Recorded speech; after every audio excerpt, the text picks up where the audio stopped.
नमस्कार। अपना उत्तराखंड के इस वक्त के बुलेटिन के साथ हाजिर हूं मैं अनुपम। प्रदेश की हर छोटी बड़ी खबरों को लेकर सबसे पहले बड़ी खबर हल्द्वानी से। हल्द्वानी के पास काठगोदाम से एक बेहद डरावना वीडियो सामने आया। यहां ट्रेन से उतर रही महिला अचानक फिसल गई और चलती ट्रेन के साथ घिसटने लगी, लेकिन जीआरपी के जवानों ने अपनी जान पर खेलते हुए और सूझबूझ दिखाते हुए महिला को बचा लिया। इसके बाद जीआरपी जवानों की तारीफ हो रही है। दमुआडुंगा शिवपुरी निवासी आनंदी देवी अपने परिवार वालों को छोड़ने स्टेशन पर आई थीं और इस दौरान ट्रेन से छोड़ने के बाद सुबह 11:15 बजे वापस उतरने लगी और इसी दौरान ट्रेन चल गई और आनंदी देवी का पैर फिसल गया। महिला हवा में लटक गई और प्लेटफॉर्म से घिसटने लगी। इस दौरान जीआरपी जवान अनिल कुमार ने तुरंत अपनी जान की परवाह किए बगैर महिला को बाहर खींच लिया और आनंदी देवी की जान बचाई।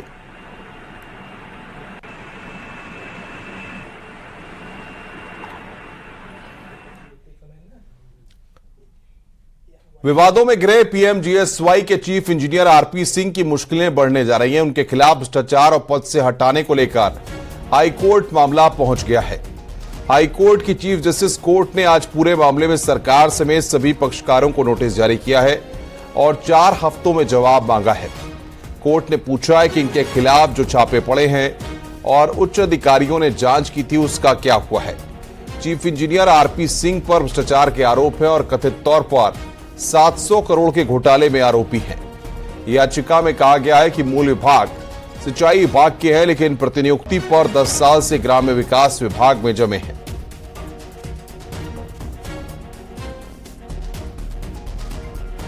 माननीय उच्च न्यायालय ने सरकार से कहा है कि वो बताएं कि ये जो रेड पड़ी थी इस अधिकारी के यहाँ और जो जांच गठित हुई थी उस पर क्या फाइनल कोई एक्शन हुआ, क्या रिजल्ट हुआ उसका।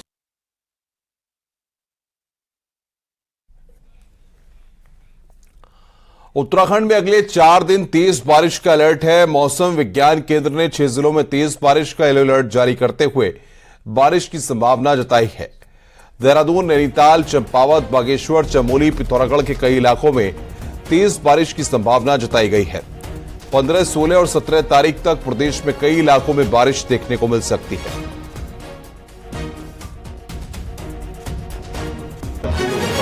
तो जो एक्टिविटी वो रहेगी और उसमें अनेक जगहों तक में आप कह सकते हैं कि जो हल्की से मध्यम बारिश हो अभी मिलेंगी 3 से 4 दिन में। और एका दुक्का जो हैवी रेन है जैसे बागेश्वर है या इसी तरह देहरादून है और इधर नैनीताल देख लें, तो इन डिस्ट्रिक्ट में एका दुक्का जगहों में हैवी रेन्स की भी इस दौरान संभावना रहेगी। बद्रीनाथ केदारनाथ मंदिर समिति ने बद्रीनाथ धाम में दरार पड़ने की खबर का खंडन किया है और कहा है कि बद्रीनाथ धाम में कहीं भी कोई दरार नहीं पड़ी है। यह सिर्फ एक अफवाह है जिससे बद्रीनाथ धाम की यात्रा में फर्क पड़ सकता है। बद्रीनाथ केदारनाथ मंदिर समिति की माने तो बद्रीनाथ मंदिर के सिंह द्वार में कोई नई दरार नहीं देखी गई है और न ही बद्रीनाथ मंदिर क्षेत्र में भूधसाव हो रहा है। बीकेटीसी ने कहा है कि एसआई की तरफ से बद्रीनाथ मंदिर के सिंह द्वार में पहले से आई हल्की दरारों का मरम्मत कार्य चल रहा है। वर्तमान में कोई भी नई दरार नहीं दिख रही।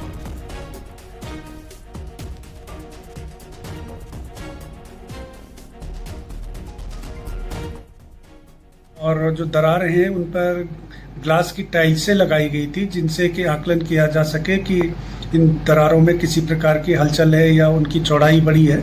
तो ऐसा पाया नहीं गया, लेकिन उसके बावजूद जो दरारें थी उनका ट्रीटमेंट कार्य इस वर्ष अगस्त माह में पुरातत्व विभाग द्वारा प्रारंभ किया गया और जो अभी जारी है।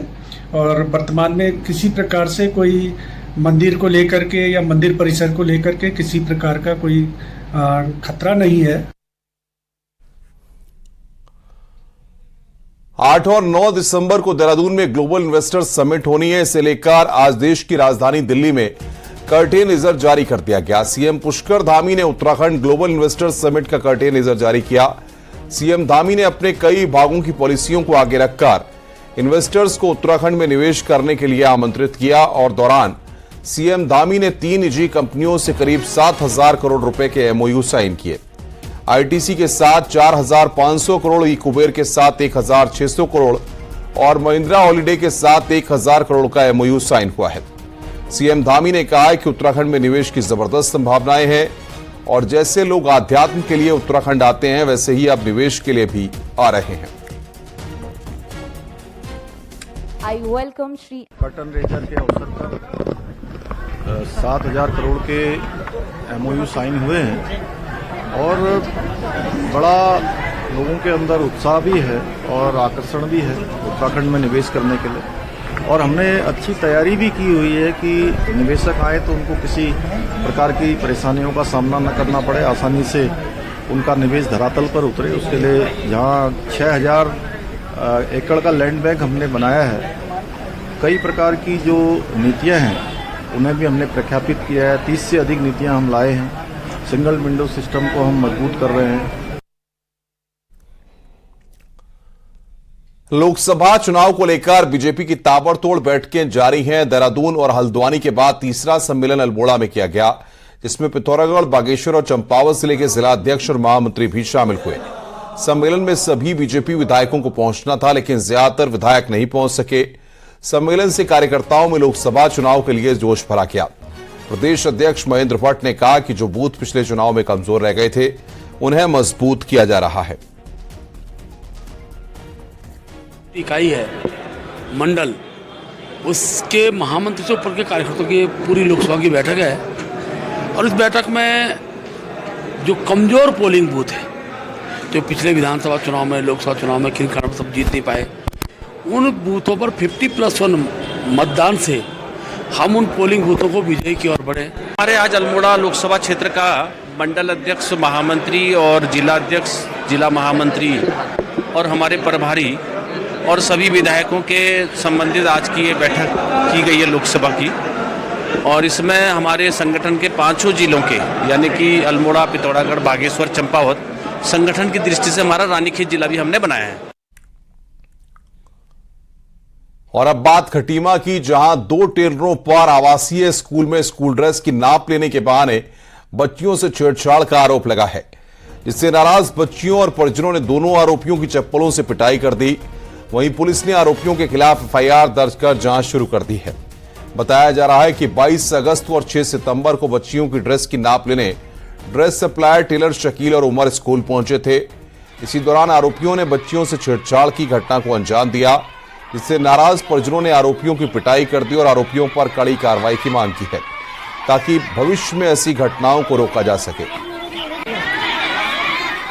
आपके होते हुए भी उन टेलरों के द्वारा उन छात्राओं के साथ में बहुत ही ज़्यादा अभद्र, अश्लील हरकतें की गई। उसके विरोध में हम लोग यहाँ पे तहरीर देने के लिए आए कि है जो वहाँ पे उपस्थित स्टाफ था उन्हें तुरंत बर्खास्त किया जाए एवं उनके साथ भी कानूनी कार्रवाई की जाए। की गई है कि स्कूल में जो है बच्चों के साथ टेलरों द्वारा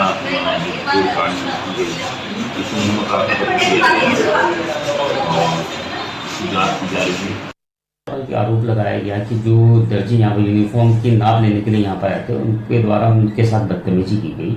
और ये करीब 22 अगस्त और 6 सितंबर का मामला है, 2 दिन ये आए थे वहाँ पर। तो इसमें जब शिकायत प्राप्त हुई तो हम यहाँ पर पुलिस टीम के साथ मौके पे गए और वहाँ पर जांच की हमने हमारे द्वारा। तो सारे छात्राओं के बयान भी पुलिस द्वारा दर्ज किए गए हैं और तथा अभिभावकों द्वारा एक तहरीर भी दी गई है थाने। नैनीताल में बीडी पांडे जिला अस्पताल में अतिक्रमण पर कार्रवाई शुरू हो गई है। हाईकोर्ट के आदेश के बाद गुरुवार को अतिक्रमणकारियों ने खुद ही अपना घर खाली करना शुरू कर दिया, तो कई अतिक्रमणकारी अपना अतिक्रमण खुद ही हटा रहे हैं। आज जिला अस्पताल की सरकारी जमीन पर बसे लोगों ने जब अपना सामान हटाया और घर खाली करने के दौरान कई लोग भावुक भी हो गए। अतिक्रमणकारी इस जमीन को खुद का बता रहे थे और इस जमीन की रजिस्ट्री खुद के नाम पर होने का दावा कर रहे थे। हालांकि हाईकोर्ट ने इसे नकार दिया था। वहीं अब प्रशासन पहले चरण में इन लोगों को घर खाली करने में मदद कर रहा है, जिसके बाद 16 से बलपूर्वक अतिक्रमण को वहां से हटाया जाएगा।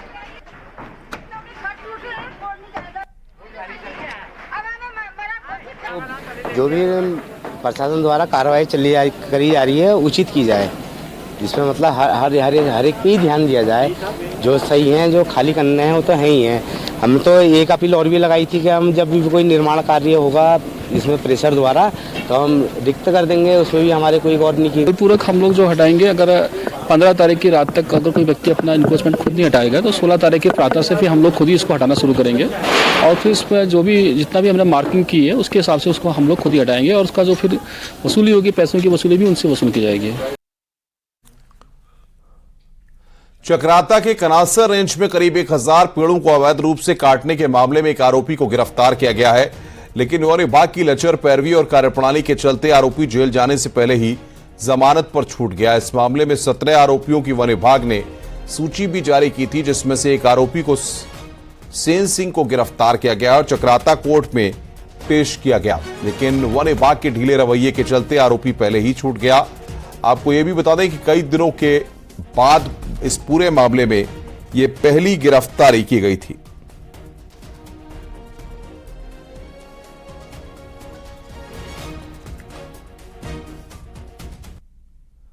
देहरादून में चक्राता में 1000 से ज्यादा पेड़ काटे गए, लेकिन 17 नामजद आरोपियों में से सिर्फ एक ही गिरफ्तार किया जा सका।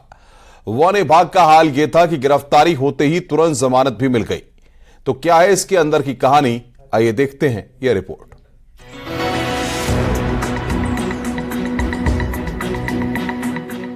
हिमाचल बॉर्डर से लगे उत्तराखंड के चक्राता, टोंस और मोरी क्षेत्रों में सालों से टिम्बर माफिया सक्रिय रहा है और इसमें मिली भगत रही है विभागीय कर्मचारियों की।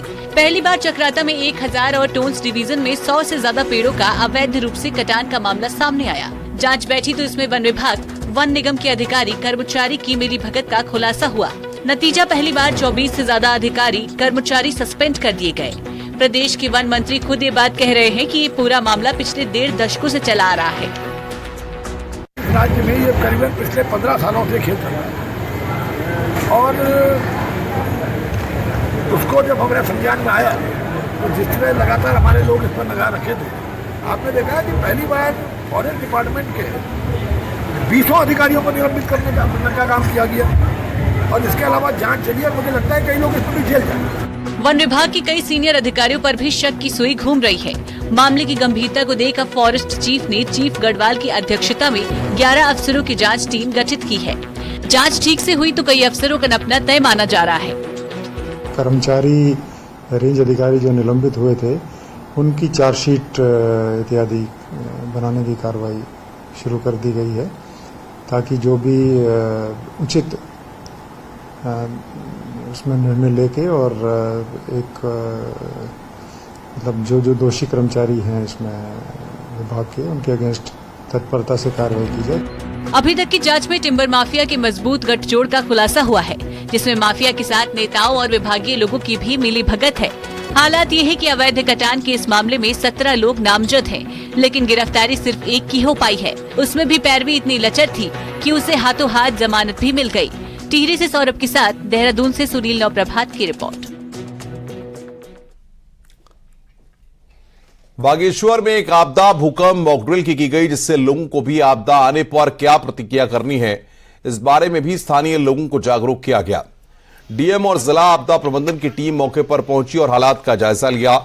घटनास्थल के लिए 2 जेसीबी और एक एम्बुलेंस, फायर सर्विस की गाड़ी, एनडीआरएफ, एसडीआरएफ, आपदा मित्र की टीमों को मौके पर पहुंचे। बचाव कार्य भी किया गया। इस दौरान सभी टीमों ने बेहतरीन प्रदर्शन किया।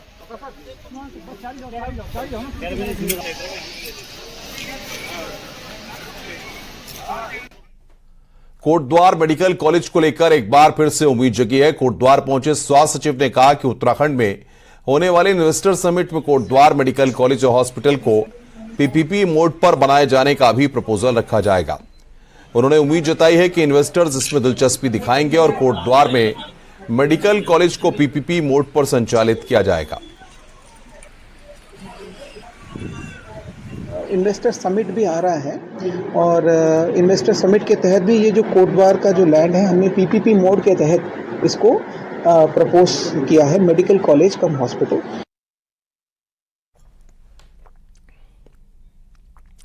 आगे बढ़ते हैं। उत्तरकाशी एडीएम ने डाटा और फाइल ट्रांसफर के लिए डिस्पैच नाम से एक नया ऐप तैयार किया है, जिससे सरकारी कार्य करना भी शुरू हो गया। देखिए हमारी रिपोर्ट।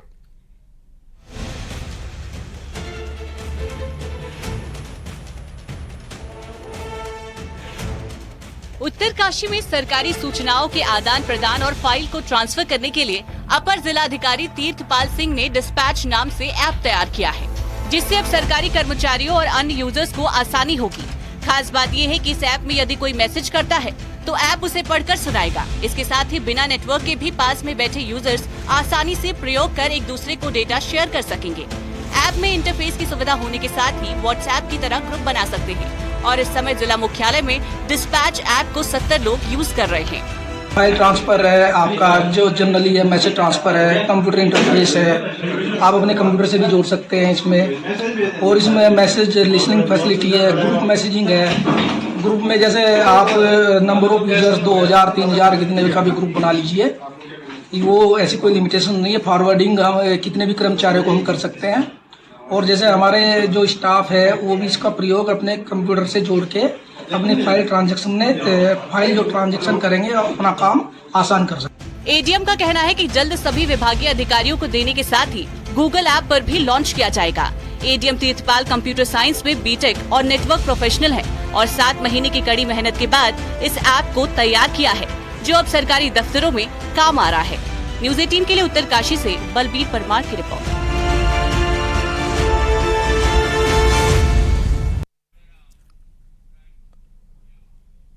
उत्तराखंड में अभी भी बारिश मुसीबत बनकर बरस रही है। बेमौसम हो रही बारिश से सड़कों की हालत बेहद खराब हो रही है। हल्द्वानी में नैनीताल हाईवे से लेकर स्टेट हाईवे और गली मोहल्लों तक की छोटी सड़कें नालियों में तब्दील हो चुकी हैं। मानसून की विदाई के बाद हो रही बारिश से सड़कों का ऐसा बुरा हाल है कि लोगों का पैदल चलना भी मुश्किल है। खुद अधिकारी भी मानते हैं कि सड़कों की हालत खराब है, लेकिन बारिश के चलते काम नहीं किया जा पा रहा। और अब तिकोनिया चौराहे से लेके नीचे आप चले जाएं और गलती से अगर आप रेलवे बाजार की तरफ चले जाएं तो आपको पता लग जाएगा उत्तराखंड के विकास की और उत्तराखंड की रोडों की सड़कें क्या है। बड़े पैमाने पर चूंकि हमारी रोड मरम्मत की और पुनर्निर्माण की कार्रवाइयाँ पाइपलाइन में हैं, तो आपके संज्ञान में भी तथ्य है कि बरसात दिनों में काम करने से गुणवत्ता खराब हो जाती है, इसलिए बरसात के बाद उसमें काम किया जाए। रुक रहे हैं यहां पर एक ब्रेक के लिए। ब्रेक के बाद खबरों का सिलसिला लगातार जारी है।